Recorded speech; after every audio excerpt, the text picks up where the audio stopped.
बेळगावच्या शहापूर, वडगाव, जुने बेळगाव आणि इतर भागात रंगपंचमीचा जल्लोष मोठ्या उत्साहात साजरा करण्यात आला। होलिका दहनानंतर 5व्या दिवशी साजरा होणाऱ्या या रंगोत्सवाचा उत्साह अनोखा होता।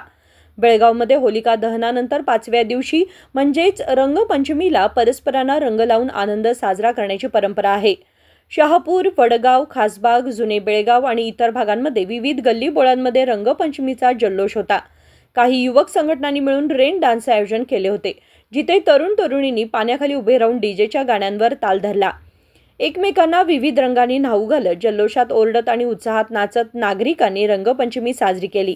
महिलांपासून लहान मुलांपर्यंत सर्वांनीच या रंगोत्सवात सहभाग घेतला आणि मोठ्या आनंदाने रंग खेळले। या संदर्भात माहिती देताना नगरसेवक रवी साळुंखे म्हणाले की यंदाही शांततेत आणि सौहार्दपूर्ण वातावरणात होळीचा आनंद घेतला जात आहे। सध्या मुस्लिम धर्मियांचा रमजान महिना सुरू आहे, तसेच विद्यार्थ्यांच्या परीक्षा देखील चालू आहेत। त्यामुळे सर्वांनी समजूतदारपणे आणि सौहार्द जपत रंगपंचमी साजरी केली असे त्यांनी सांगितले। आज या ठिकाणी आपण बघत आहे शहापूर, वडगाव व ग्रामीण भागात जसं परंपरेनुसार रंगपंचमी साजरी केली होते, त्याचप्रमाणे यंदाही अति शांततेने सर्व युवक वर्ग, युवती, महिला वर्ग रंगपंचमी साजरी करत आहेत आणि कुठलेही गालबोट न लागता आम्ही हिंदूचा सण आम्ही साजरा करत आहोत। कारण येत्या तोंडावरती रमजान सण पण आहे, तर कुठल्याही भाषेमध्ये प्रेम न निर्माण करता आपला सण आपण शांततेने आम्ही साजरा करत आहोत आणि हा प्रत्येक वर्षापासून साजरा करतो आणि तो करताना पाहिजे।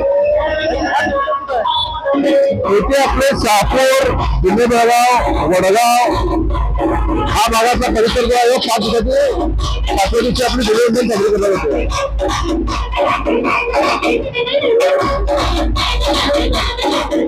निश्चितपणे आपला वडलो प्रोजेक्ट पण चालू आहे, जसं ग्रामीण भागात करतात त्याप्रमाणे शहराचा थोडा भाग हा वडलो प्रोजेक्ट जसं करत आहे तसा आम्ही परंपरा आम्ही सुरू ठेवलेली आहे। जसं आपण बघत आहे युवक बरोबर सगळे आपण इथे मोठ्या संख्येने उपस्थित आहेत रंगचा हे घेत। त्याचप्रमाणे आता मुलांच्या एक्झाम पण सुरू आहेत, त्या एक्झामला कुठे घालवून लागतं आपल्या शांततेने आम्ही आपला रंगपंचमी। एकूणच बेळगावातील विविध भागात आज रंगपंचमीचा जल्लोष आणि उत्साह पाहायला मिळाला। विनोद कोलकार, KMM मराठी, बेळगाव।